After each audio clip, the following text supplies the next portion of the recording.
Alright, what's up everybody? We're back with another edition of Everyday Hoops.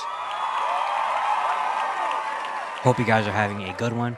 Today, I'm going to be talking about 3 teams that are currently losing free agency. We're about 3 or 4 days into free agency, and there's a couple teams that I feel like are missing the mark on this free agency this year. We'll talk about it all here in today's video. Thank you guys for the views on the videos and the shorts recently. I really appreciate it. If you do like the content around here, consider subscribing, like, turn notifications, do all stuff like that. I'd really appreciate it. It really helps out a lot. Join the membership.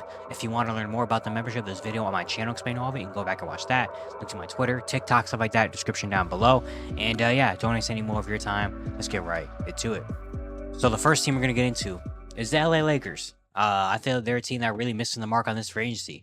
Obviously, last year was a very kind of disappointing year. They made the conference finals in 2022, and they kind of ran it back last year in 2023, and it didn't really go so well.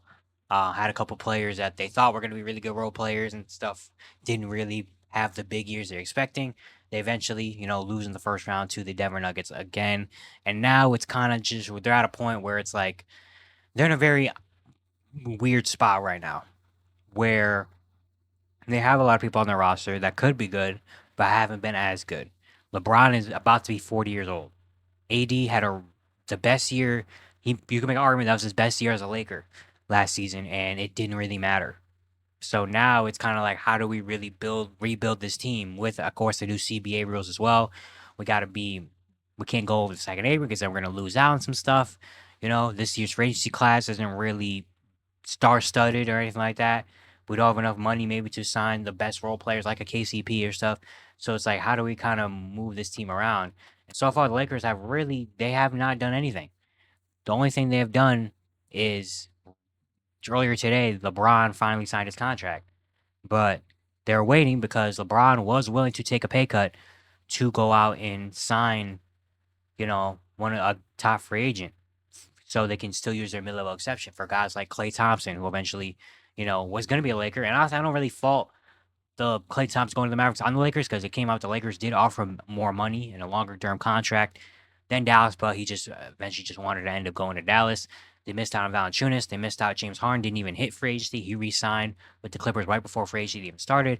DeMar DeRozan, which I thought was honestly going to be the thing that happens, looks like might not happen really much anymore because it came out yesterday. There's a report that DeMar DeRozan is not going to take the mid-level exception, which is what the Lakers had. So the only way for him to get to the Lakers is going to be a sign and trade with the Bulls. But the Bulls don't really want D'Angelo Russell because they just brought in Josh Giddey this offseason. They don't want to bring in another guard that needs the ball in his hand. So now they got to try to find a third team maybe to take on D'Lo. But they tried last year to find a third team to take on D'Lo, and no one really wants D'Lo right now. So it's like, I don't really know how that's going to work out. The only thing they really can do now is try to make trades, but at this point, they don't really have anything valuable to trade unless they are packaging it together Austin Reeves and Rui Hachimura. But then again, do they really want to get rid of Austin Reeves? And is Rui Hachimura really bringing in so much on the market? Can they go get a Jeremy Grant? Maybe. But would the Blazers really want the package of Jeremy Grant and that? And the Lakers don't. It's not like the Lakers have any picks to spend and go trade either because they're all in New Orleans when they traded for Anthony Davis. So Lakers are just in a really weird spot right now. Where it's like they have LeBron and they want to build around LeBron. LeBron has made it evident, especially with him saying that he's willing to take a pay cut. This is kind of like he knows this is his last chance. The next 2 years or however long he plays are the last chance for him to win one more, to go out on top, And with this roster right now, I don't know how good it is to do that, especially with the Western Conference is only getting better and better.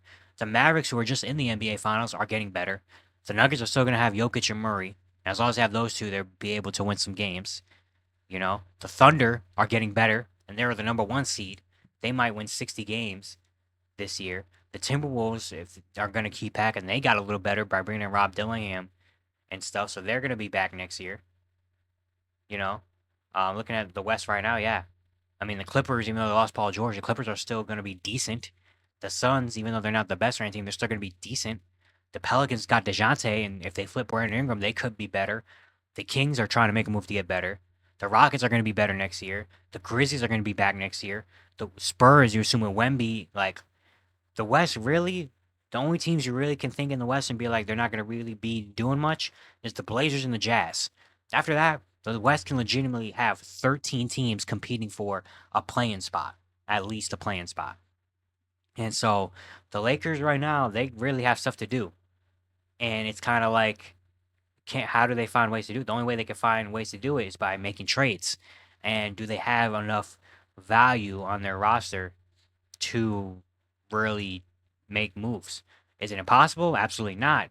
But it's just going to be really, really hard to do. And now LeBron is finally like, well, all the guys I really wanted aren't coming. So now give me my max deal, my 1+1 deal, with a player option, no trade clause.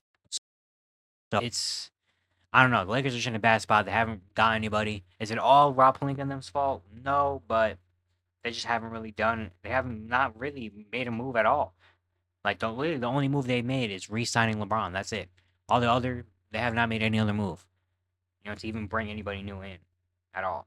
So I mean, again, I'm saying all this now with all these teams. We still have a lot of time left of free agency. It's only July 3rd, so much can go down. But early losing, the Lakers are one of the early losers. Next team talking about the Miami Heat. Miami Heat have been a big loser. Of course, they made their finals run back in 2022 as an 8 seed, their magical run, and it kind of was thought like, all right, Pat Riley, now you got to go to star. And Damian Lillard was the guy, and of course they missed out on Dame. They didn't really feel like try hard enough to go get Dame, and they lost Dame to Milwaukee. And then they're like, well, that's all right. We can go get another star, right? Like we could find. They didn't make any big moves. They traded for Rozier at the deadline. They were injured again at the NBA trade at the entirety of the season, and they end up getting beat in the first round. And the roster right now is not getting any younger. We have the Jimmy Butler situation going on now where he's eligible for an extension. It seems like he's not going to sign an extension with anybody. He's going to hit free agency in 2025. He's 35 years old.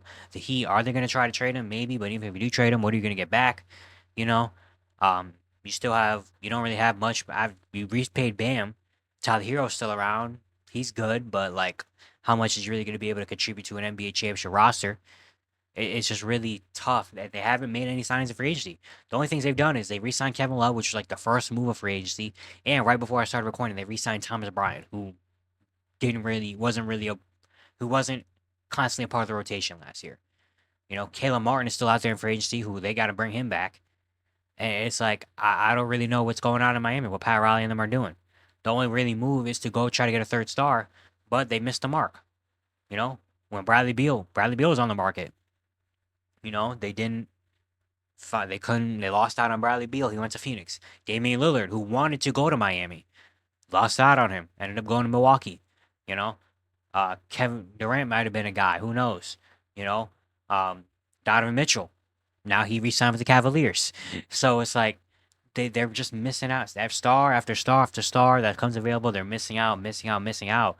And they don't really have a big window left for this team, especially with Jimmy Butler. If Jimmy Butler hits free agency, he already are a team that they're kind of saying like right now, like we don't know if we want to give Jimmy Butler the full max that he wants because we don't know how much we can trust Jimmy at 35, 36, whatever. And with his injury history, since he's been in Miami, he hasn't played more than like what 64, 65 games. So he's been part of the Miami Heat. So how much can we trust him doing that? And we already kind of know he doesn't really take the like regular season serious. He's a guy that, once it comes playoff time, that's when he really locks in, and that's why you pay him and you want him on your team. But how much can the Miami Heat really afford being a 7 or 8 seed and being a playing team every year and just hope that the cards fall right and the stars align, that you take out a 2 seed, then take out a number 3, and then take out the number 1 and get to an NBA Finals? Like, how much are you really going to rely on that? That's really hard to do. So the Heat have to make another move, and Pat Riley is kind of just sitting right now, sitting on his hands, doing nothing with this Miami Heat team. DeMar DeRozan could be a play. If that happens, that makes him better. But is that something that's going to take him over the top? Will I pick him over Boston, New York, even Philly? No. So Miami is just in a very interesting spot as well, where we don't really know what's going to happen to them. Are they going to trade Jimmy Butler? Are they going to make the DeMar DeRozan signing? Are they going to trade Jimmy early and just try to kind of build around Bam and Tyler Hero? I guess I really don't know what's going to happen, but we'll see. But right now, Miami, I feel like they are one of the biggest losers in free agency early on. And the final team that I think is a loser in this free agency is the Golden State Warriors. They have made signings.